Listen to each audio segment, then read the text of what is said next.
tema da nossa aula de hoje é ocupação e organização do território brasileiro.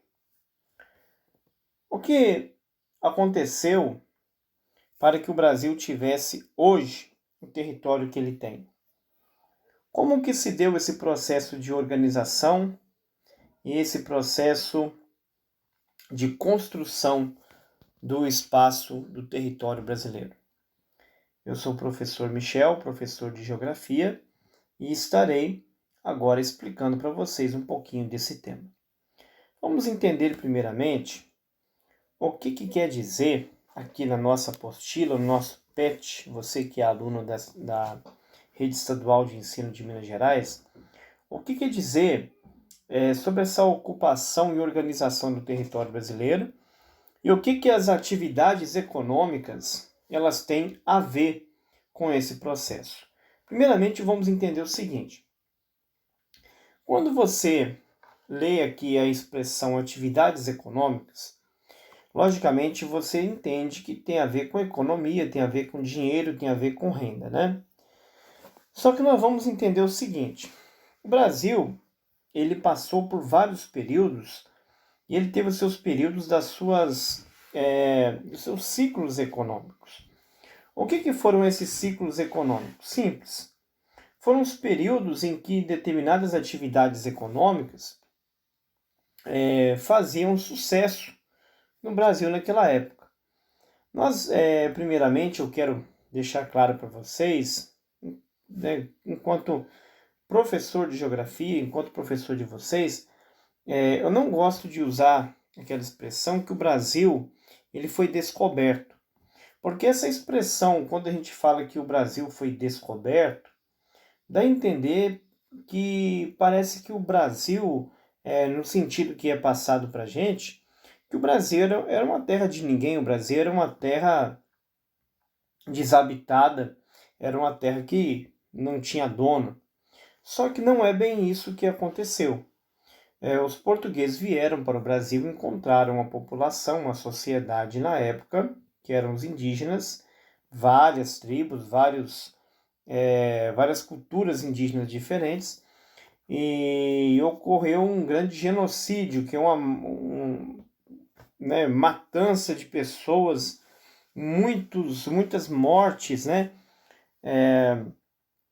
que ocasionaram aí a baixa, né, nesse número de índios que moravam aqui no Brasil.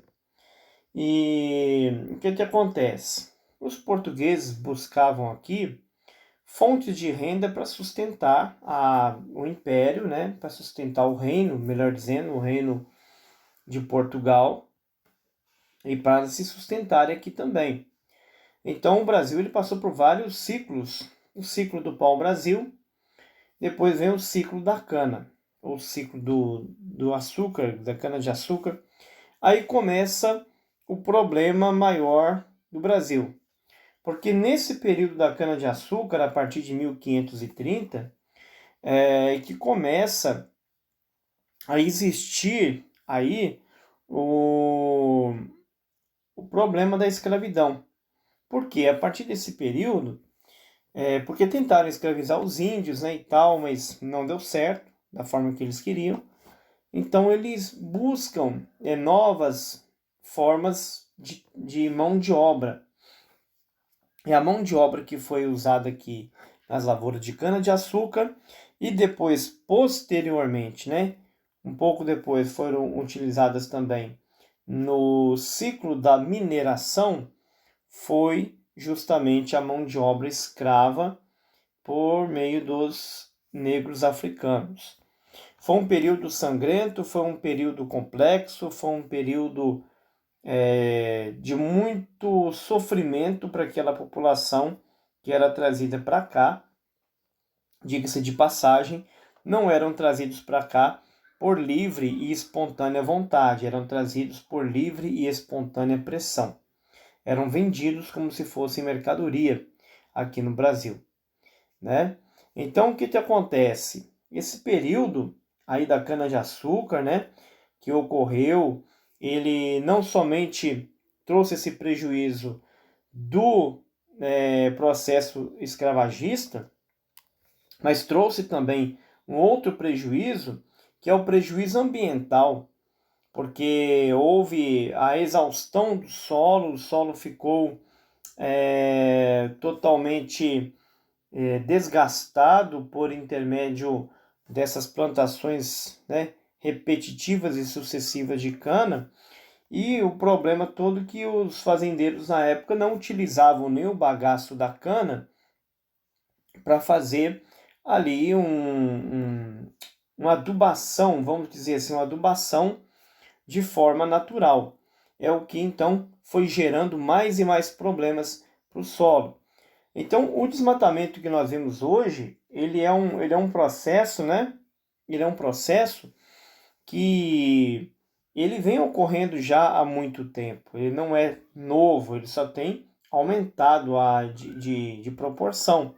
Mas o desmatamento, o desgaste do solo, o desgaste da natureza, ele já vem de muito tempo, desde que o Brasil foi colonizado, né?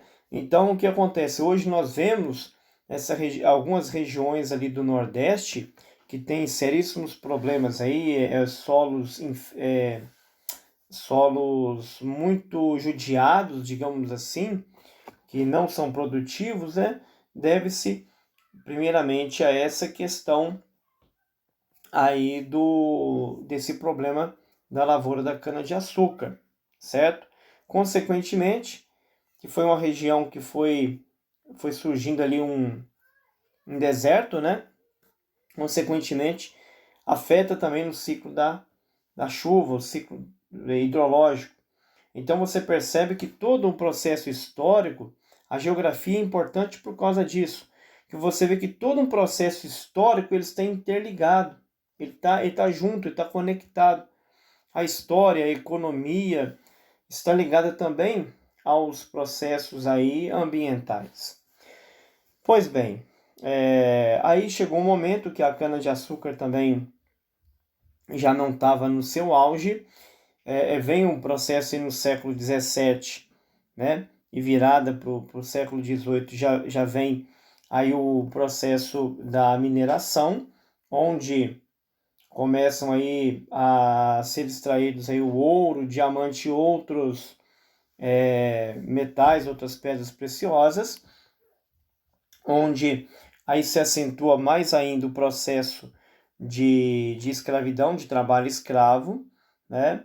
Começam também aí a população urbana, né? Começa a se desenvolver mais, começa a crescer mais, começam a surgir aí, não as primeiras, mas começam a surgir cidades maiores para a época. Forma-se então o estado de Minas Gerais, que na época ainda não era estado, era uma província, né? Mas surgem aí o estado de Minas Gerais, cidades igual Ouro Preto, né? Que foi a primeira capital, salvo engano, tá, gente? Mas me parece que Ouro Preto foi a primeira capital de Minas Gerais, chamava-se Vila Rica, né? E então, assim, tem todo esse processo histórico, mas eu vou deixar essa parte mais histórica para o professor de história. Mas, enfim, a história e a geografia estão muito interligadas uma à outra. Depois desse ciclo do ouro, ciclo da mineração, também que trouxe vários problemas sociais, trouxe riqueza para uns, mas a população no todo não teve grandes benefícios e sim malefícios, que esse dinheiro, toda essa renda, ela foi destinada prioritariamente para os portugueses, para Portugal, para a coroa. Então, com o esgotamento aí das jazidas de ouro, né? Aí vem um outro ciclo, tá aqui na página 75, é o ciclo da lavoura de café, e se expandiu e foi aí até o século XX, né? Até o século XX existiu aí uma grande força nessa questão da cafeicultura, houve uma grande expansão da cafeicultura, Percebemos aí que Rio de Janeiro, São Paulo, a região sudeste, né, foi movimentadíssima em relação, né, às atividades cafeeiras. E essas atividades cafeeiras também, elas tiveram uma grande importância, por quê? Porque ali viu-se a necessidade de escoamento, ou seja, de transporte da mercadoria dos grãos de café de uma região para outra, de um estado para o outro. Então começa ali a haver um processo de avanço tecnológico no Brasil. Começam ali então a surgir as primeiras fábricas no Brasil. A primeira fábrica no Brasil, ela surge ainda com Dom João VI aqui no Brasil. Mas no sentido que nós estamos falando aqui, o Brasil ele começa a engatinhar aí tecnologicamente, focando, né? E mencionando que é em relação à época, tecnologia da época. Então começam ali a ver ali as primeiras ferrovias, começa-se então a abrir novas estradas, então começa-se a dedicar aos portos, né, para que fosse feito aí esse translado dessas mercadorias, né? Só que aí, mais para frente, em 1888, no dia 13 de maio de 1888, então o que acontece? Acontece ali a abolição da escravatura, né? Quando a princesa Isabel ela determina ali pelo decreto, né? Pela lei, que não existiria, não poderia existir mais escravidão no Brasil. Diga-se de passagem que a escravidão no Brasil foi muito tardiamente extinta, abolida. Ela foi abolida no papel, porém ela ainda continuou e continua até hoje de formas indiretas, né? Ou de forma indireta, no singular. Então, mas como ela já não a escravidão já não era permitida como dentro de um instrumento legal, não era legalizada, então dificulta um pouco, isso quebrou, entre aspas, né, um pouquinho aí o poder econômico e o poder também social dos grandes coronéis, dos grandes barões do café. Aí o que acontece? Aí começa a haver uma outra situação e onde o Brasil passa a ser mais miscigenado ainda. Por quê? Começam a vir para o Brasil os imigrantes europeus. Eles começam a vir para o Brasil, né, para trabalhar aqui também. Aí eram tipo, vamos dizer assim, as terras eram arrendadas e vinham ali, começaram a vir os portugueses já estavam, né? Começaram a vir os alemães, começaram a vir os italianos para trabalhar no Brasil, ali nas lavouras, né? Aí mais um pouco para frente, lá em 1908, já no século XX, né? Aí começam a vir para o Brasil os imigrantes japoneses, né? E vem também um pouco adiante, vem algumas pessoas do Oriente Médio, vem os libaneses, vem os sírios, enfim, o Brasil ele começa a ser um país muito buscado, muito visado para a questão de emprego, certo? E ainda envolve outras questões também, que nós podemos dizer lá a partir de 1914, quando inicia-se a Primeira Guerra Mundial, até 1918, depois da Segunda Guerra Mundial, aí que acelera ainda mais esse processo de pessoas de outros países vindo para o Brasil. Em especial para a cidade de São Paulo, né, que é uma cidade gigante e que tem aí o maior número de imigrantes do Brasil. Então, são vários motivos que levam as pessoas a migrarem de um lugar para o outro, de um país para o outro, e no caso do Brasil em específico, foi em busca de emprego, exceto o caso da escravidão, que foi foi uma vinda forçada dos escravos para cá, mas em suma podemos dizer que no caso dos orientais e no caso dos europeus que vieram para cá, foi em busca de emprego e de condições de vida, né? Levando também em consideração alguns casos bem mais recentes de haitianos, por exemplo, venezuelanos que vieram e vêm para o Brasil até hoje, mas não é uma questão como foi nesse período dos japoneses, alemães e italianos.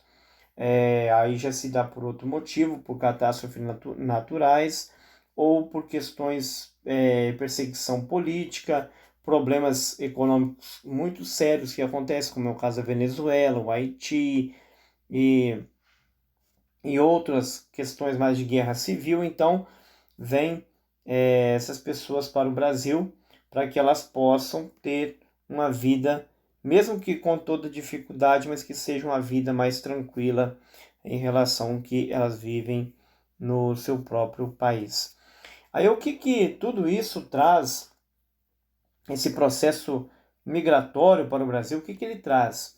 Desde lá do processo de miscigenação que começa entre portugueses e índios, e também entre portugueses europeus, né? Com os negros africanos, aí vem os italianos, vem os japoneses, vem os alemães e alguns holandeses, etc., vem os árabes. O que isso traz para o Brasil? Traz um grande benefício, que é o processo de miscigenação, que a população ela passa a ter acesso a várias culturas, a vários hábitos, é na arquitetura, é na culinária, é na música, é na dança, é na religiosidade, é na religião em si, né? Então, o Brasil ele passa a ser um país muito com uma grande diversidade, não somente diversidade biológica, que já é natural, mas a diversidade também cultural, que é devido a todo esse processo de migração que houve para o Brasil. Então, gente, diante de tudo isso que foi dito, que foi mencionado aqui, nós temos algumas atividades a serem feitas, né? Que vocês estarão desenvolvendo, certo? Nós temos aí, ó, atividades a partir da página 76. Temos essa primeira atividade, ó, que fala sobre a imigração, que ela intensificou em 1850, né?